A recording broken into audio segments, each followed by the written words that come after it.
Good evening and welcome to Straight Talk. I'm Eugene Chan, coming to you today from the old course of the Fanling Golf Course, home to the Hong Kong Open, now in its 63rd year. We have the honor of welcoming a living legend in the world of golf. Our guest this evening, who is one of golf's most celebrated figures. He has a remarkable record of 9 major championships, being one of 5 players in the world to win all of the 4 majors: the Masters Tournament, the US Open, the Open Championship, and the PGA Championships. He's had 24 PGA Tour wins and an astounding 165 international tournament victories. He's a man who has inspired generations of golfers, transcending the game itself with his philanthropy, wisdom, and indomitable spirit. It is my absolute privilege to introduce the Black Knight himself, Mr. Gary Player, who joins us as the ambassador for the Link Hong Kong Open. Welcome, Gary. Thank you, Eugene. It's an absolute pleasure to be back in Hong Kong, a country that I just love so much. I love your law and order. I love your humility. The people are so friendly. And the first time I came here was 1956, and Wow. this gets better and better every year. So what will be your last time you were in Hong Kong, and what were you looking for when you come back? Well, when I come back here, it's usually to meet my friends and maybe do a corporate day of some kind. And but I would like to see if you could possibly achieve it, and we're well on our way to doing it because we got great sponsors, as you know. To get some young guy to become a world champion, can you imagine if China had Tiger Woods? Your tourism would increase by 10% because there's so many millions of golfers, and golf is the fastest growing sport in the world. Businessmen don't play and come and invest here that played rugby and cricket and soccer. The people that come to this country as tourism play golf. And so I think that China should realize that, what it can do for this country, because every week we have young players from South Africa, for example, playing in a tournament somewhere in the world. There's no sport that can publicize China like golf. Right, so maybe our chief executive, Mr. John Lee, should listen to your little bit of advice. Well, that's not my advice to tell people what to do in their country, but if I was a leader of China, I would certainly promote the living daylights out of golf. Right, so Gary, you are the ambassador for the Link Hong Kong Open. So what does the ambassador do from your perspective? Well, this week I've been here through the courtesy of the club, and also this Link Open is very important to me. The only other golf course in the world that's had a tournament 60 years in a row is Augusta. And this has been here for 60 years. It's remarkable. And it gets better and better. And this beautiful golf courses you've got here, in the middle of this big city, Hong Kong, where you do have a lot of pollution, unfortunately, you have all this beautiful trees, magnificent trees, and 3 golf courses. I just hope and I pray that the government don't take the last 9 holes and turn it into a housing development, because this golf course plays as an ambassadorial role for Hong Kong. It's very important. Rich people come and play here, spend money here, promote and invest in this country. Right. So you've been here for quite some time, many times. Why do you think a Hong Kong Open is kind of significant in the global golf in Canada? What is the attractiveness here as compared to all the golf courses you have been to? Well, this is something that people around the world, when they see the Hong Kong Open and the players that are playing, and now you're going to have Patrick Reed, an American, win the tournament today, it boosts golf in this area, which we need. We need young people to play. Golf is play and stay. Every other sport is play and away. Right. If you play soccer, you're lucky if you play till you're 30, 34. True. Any other sport, if you play to 30, 34, it's a miracle. The NFL in America, if you play 3 years, you're doing well. And then when you finish, you've got concussion and your knees and your shoulders and everything's broken. But golf, I'm nearly 90, still shooting par, still breaking my age every day, still playing an ambassadorial role for the world, not for one place, for the world, to bring people together. That should be our great dream. In the world today, we live in a world, every country's trying to outdo every other country. We've always had wars. That's what I like about Donald Trump. He said, when I'm president, the last time he said there'll be no wars. And he's the only president that had no wars. And this is what we got to adhere to. No wars. join together, have love, and build a place in the sun for the people. That's what we need. Somebody says when your age progresses, you lose your distance. Do you agree to that? You lose distance on the golf course? Yes. Man, you're not kidding, you lose distance.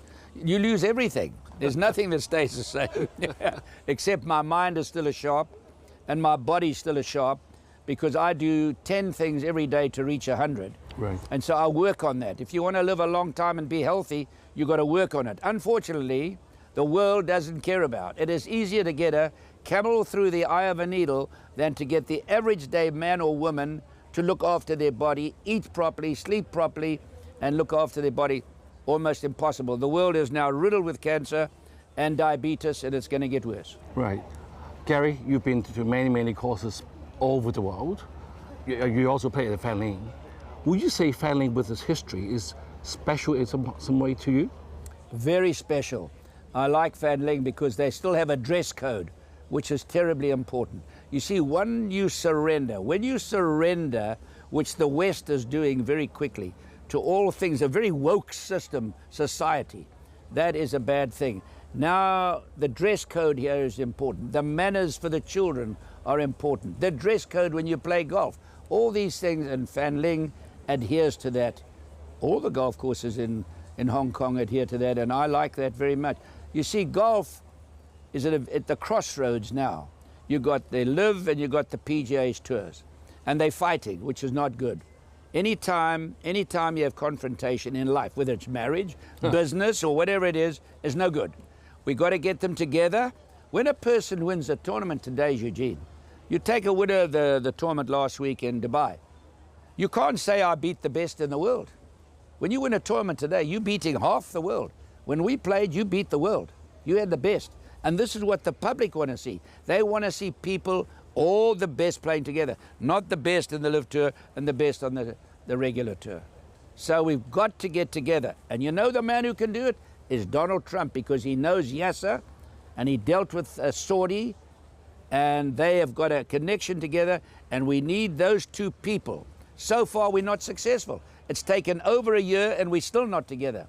So we need to make a change and get those two people and sit down and battle it out and make a change for the good of golf. Right. Gary, every golfer will always remember the best shot that he has made. I've done one, chip and run and get into the hole like from 20 yards away, right? Yeah. Do you have any such moments? I was playing in the British Open, in 1968. I was playing with Jack Nicklaus. I was one shot ahead of him with 5 holes to go, and there were 5 guys within 1 shot of me. Now, the par 5, the 14th at Carnoustie is known as the Spectacles. The wind is blowing. I've got 230 yards into the wind. I take out my 3-wood, and I'm only 1 ahead of Nicklaus. And I hit it that far from the hole. Now, wow. I could hit 1,000 balls and never do it again. Why did that happen? Tell us why. I know. Give us a tip. I think it's the man above. Right, I see. So always remember your good shots. Well, you must remember your good shots and be positive. But I think the word that is lacking, that I find, particularly in the West where I live, people are not grateful enough. Gratitude is an essential ingredient in your life. You know, the meal I had to lunch today at this beautiful club, I turned around to the 2 people I was sitting with. I said, you know, there are people in the world that will never have a meal like this one time in their life. So when I sit down to a meal, whoever your God is, I'm a Christian. When I sit down to a meal, I say thank you. When I go to bed at night, I say thank you. When I play on a beautiful golf like this, or I have a plane trip, because I used to travel by Greyhound bus, flights, 40 hours to America. I've traveled more miles than any human being that's ever lived now. I'm sure. 73 years. So my life is filled with gratitude to meet all these wonderful people that I've met here, all these wonderful children that I've seen here. And what you're doing here at this tournament is to be congratulated. You've got all these places here, beer gardens and places for children, special lessons. Winston Churchill, my all-time hero, said, the youth of a nation are the trustees of posterity. And this is what you're doing here. You're developing the youth and developing them with manners and good education and the right things that count in life. Right. I'm here with the legendary Mr. Gary Player, a true icon of the sport, and this year's ambassador for the Link Hong Kong Open. Before the break, we had multiple discussions on all the good things about Hong Kong and what we should do to keep this going, because it's a very good tourist attraction. So, Gary, thank you for your little bit of advice. If we can use the sport, it will be a very sort of important thing for Hong Kong's economy, especially when you want people to come back. So, we have talked about the part of your career. Let's move on to some future issues. You know, technology has been developing, and you see all these different viewfinders we have, all the clubs we have are getting better each day. Do you think technology is good for golf? Well, let me just come back to your original thought. You know, Nelson Mandela, our president in South Africa, who I spent 3 years basically working with to raise a lot of money for young black children, was one of the 10, and I've met all world leaders, etc., but Nelson Mandela is in the top 10 I ever met. And he said sport, he was so clever, 27 years in jail, to think about it. Sport can change the world, and he's so true. I've seen this in my life as I've gone along. The great technology theory, for me, I'm very perturbed about it. Now, I don't think that, and I have great admiration for our leaders, but I don't think they quite understand what is happening on the golf course. It's not golf anymore. Golf was originally designed a par 5, a par 4, and a par 3. There are no more par 5s. It's gone. It's eliminated. Now the par 4s will be next. The third hole at Augusta, Nicholas used to hit a drive and a wedge, and he's as long as anybody is today, but he played with junk. We played with rubbish. They today drive over the green. So where are we going? Eventually, there's a man now in America, I saw him hit 5 drives the other day, averaged 475. And the next week he hit a drive 510 yards, so he could drive a par 5.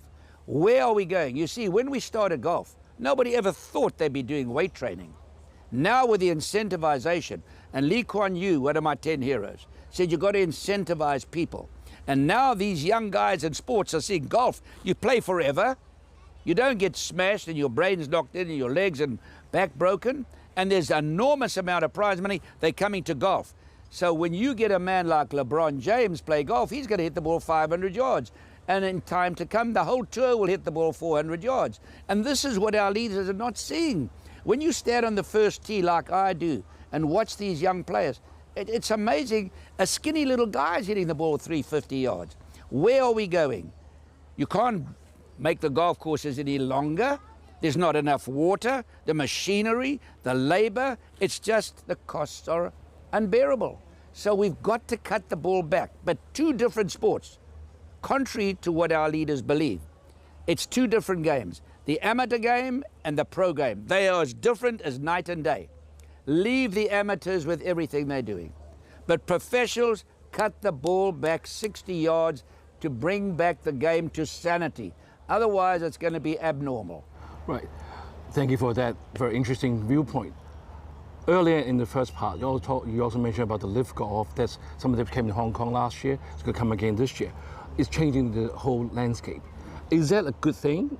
Because there are more money coming in with more sponsorships? Because we need that to help the young generation to be attracted to the sport. Yes. In a way. No, you're quite right. You need sponsors. You can't... Look, the amateur is the heart of the game. The professional is the most unimportant. And sponsors are very important, and we need sponsors. You don't want to chase sponsors away.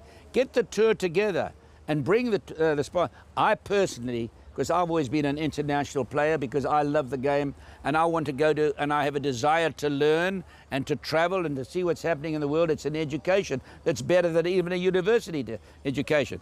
We should have a world tour, X amount of tournaments in America, X amount of tournaments in Europe, X amount of tournaments in Asia, and let the whole tour go there and play there. That's promoting the game. The managers of today, they are so greedy. They're doing golf a tremendous amount of harm. You want an ordinary player to come and play in your country. They want $1.5 million. He's not worth it. He's not worth $100,000. Now, Tiger Woods is worth a lot of money. But you can't be greedy. They're playing for so much money. And the managers are hurting the game. They don't teach their athletes how to speak properly, how to dress properly, how to behave properly. If you're a manager, that means you're managing the young man. Now, Mark McCormack, who started of IMG, he started all this managerial. He was never greedy with Arnold Palmer, Jack Nicklaus, and myself. These guys are pricing themselves out of it. Occasionally they accept it, but I tell you, it's very sad to see what's happening. Right. So Gary, I've read some of your background before I meet you today. You had what we call humble beginnings, and growing up in Johannesburg with your father working in the gold mines and taking a loan to buy your first set of clubs. Your story is really a testament to resilience and determination. However, there's always this perception, especially in Asia, that golf is as a sport for the elites. Yet your journey has proven that talent and hard work can transcend barriers. So based on your experiences, what shall the golf world do to make it more accessible and more inclusive for golfers of different backgrounds? Well, first of all, when I was a young man, I suffered like a junkyard dog. But that was the greatest gift I ever had. I lay in bed for 2 years, basically, at the age of 10 and wishing I was dead, crying in bed every night. That's the greatest gift I ever had. That's why I became a world champion. Now, golf was an elite sport. Was. No more. Golf is not an elite sport anymore. It's a sport for everybody. They've got public golf courses. Look at all these children coming here today. It's a thing of the past being elite. We must get rid of that saying. And more people that play golf, the better. It's a sport forever. As I said, without being repetitive, play and stay. Every other sport is play and away. And other sports are seasonal. Golf is all year round. So golf helps to make investments in countries. You have to be on time. I've only been late once in my life. 2 seconds. 2 seconds and I was penalized 2 shots. I said to the man, how can you tell me I'm 2 seconds late? He went there and there was Swatch on the wall. 2 seconds late, 2-shot penalty. Roberto Di Vincenzo, he tied for the Masters tournament. He had a 3 on television. 1 billion people saw him get a 3. Okay, the scorer put down a 4. The 4 stayed there. Now in a court case, if you got 1 witness, it's good enough. But golf had 1 billion and they still didn't change it. So it shows you what a remarkable game is. It teaches you to have respect, and that's important. Since you mentioned about all the interesting things, I'm going to ask you a very direct question. Anything you like. In the recent Olympics, we have a Chinese female tennis player that has won a gold medal, for example. And our Hong Kong champions have won fencing and even swimming. Has Asia golfers has any chance of reaching the top in top world golf? Of course they do. Of course they do. If they're given competition. But I was very disappointed here this week. I spoke to 5 young guys and I asked them, you know, what sort of exercises they did. I would expect them to say they do 500 sit-ups a day and weight training. And they've seen Tiger Woods do all the weight training. They've seen McIlroy do all the weight. McIlroy does a deadlift of 400 pounds. They've seen DeChambeau. They've seen me. They've seen all the champions do training. And they tell me they don't train. They've got no chance of being a world champion. No chance. Today you've got to prepare yourself. You've got to do everything well. You've got to sleep well. You've got to eat well. You've got to have good manners. You've got to dress properly. You've got to work hard. You've got to have gratitude. It's an accumulation of things, just not the swing. The swing is not the thing. This is the thing, how this works. Of all the superstars, to be a superstar, you've got to win 6 majors. Only 15 players have ever done it. Every one of those I met had a different mind, complete, and they were all phenomenal putters. Don't tell me how far you're hitting the ball. Yes, that's an asset, but it's not a necessity. But this is a necessity, and putting is an absolute necessity. So thank you, Gary, for giving us those tips that be concentrated and the mind is the most important thing. We have been talking about golf, all the good things. Anything bad come from golf at all? Well, the bad thing that's happening in golf right now is the technology. It's just not for the average guy. For the average guy, it's wonderful, and they're the heart of the game. But I'll come back to saying we've got to do something about this ball and the clubs. It's just going to be the ruination of golf, in my opinion. That's only my opinion, and I have respect for people's opinions, but I like to see a golf course with a par 72. Every time a pro plays today, it's not a par 72 anymore, it's a par 68. Everything has changed. The ball goes 50 yards further. The metal heads. The people are traveling around in their jets, which is wonderful. I mean, that's fantastic. They're making money, which is fantastic. They're not promoting world golf, however, unless they paid a fortune of money. So don't tell me you're promoting world golf, because you're not. You're promoting your pockets. Right. But no, I'm very, very seriously thinking what is going to happen to golf when they drive the par 4s and there are no more par 5s and It's just the ruination of the game. And our leaders have to. Don't cut the ball back 15 yards. It's like giving a donkey a strawberry. You know, you've got to cut the ball back. If for the pros, 60 yards. If you go to Augusta, they've got to work it out that the players of our time and the players of this time hit the same clubs to the hole. Right. But it's one-sided now. These players are just bomb. They're going to drive the first hole at Augusta. There are many players in the world that can drive it right now. Drive the first green. Think about it. Where are we going? Right, Gary, I'm going to ask you last question. I'm sure we all want to play better at golf. And usually the way is we've got our friends to tell us what to do, or sometimes we take a video shot ourselves. Yeah. What do you suggest to do? YouTube or actually get proper lessons? Well, the first thing you should do, I would recommend to because there's a great lack of knowledge. The teaching in golf today is probably the worst I've ever seen. They're teaching this, what they call shut-face, bowed wrist in golf, which is poison. That went out in 1957. Now, Dustin Johnson did that, and there are a few other players that do it. They get away with it because they practice all the time, but that is poison. So the lack of knowledge, the most brilliant mind ever was Ben Hogan. Brilliant, more brilliant than anybody that ever lived, and he hit the ball the best, he had the best swing. Teaching today is a very unusual thing. You find people that really couldn't play. They've never been able to play, but they're teaching pros. How are they going to do it? How are you going to teach a young man to play golf if you've never been in the arena? I have great respect for the teachers, for their amateurs and their members, but to find a good teacher as a pro, very, very difficult. But let me say one thing. If young people do realize, and everybody that play golf, the most important thing, and will help their golf enormously, from the top of their backswing, they've got to rotate their body, see? Rotate the body. Don't hit the ball with your hands. Bobby Jones, maybe the best player that ever lived. He played with a walking stick and a ball that went 80 yards less. And they put the pins in the same place every day. And you rake the bunkers with your feet, and they never had mowers for the fairways. He said to me at the dinner one year at Augusta, Gary, remember golf is a left-sided game with the right hand being the perpetrator. So don't hit the ball with your hands. Learn to hit with the strongest part of your body, which is your core. Baseball, boxing, karate, a quarterback, everything is the core, not the hands. The hands are the weakest part of your body. Hit the ball with the strongest part of your body, which is your core. Thank you so much, Gary, for sharing with us all these golf tips. And Gary's incredible achievements on the course and his passion for golf are truly remarkable. His legacy continues to inspire golfers of all ages.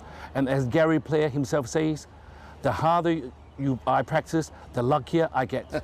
Thank you for joining us, and see you next week.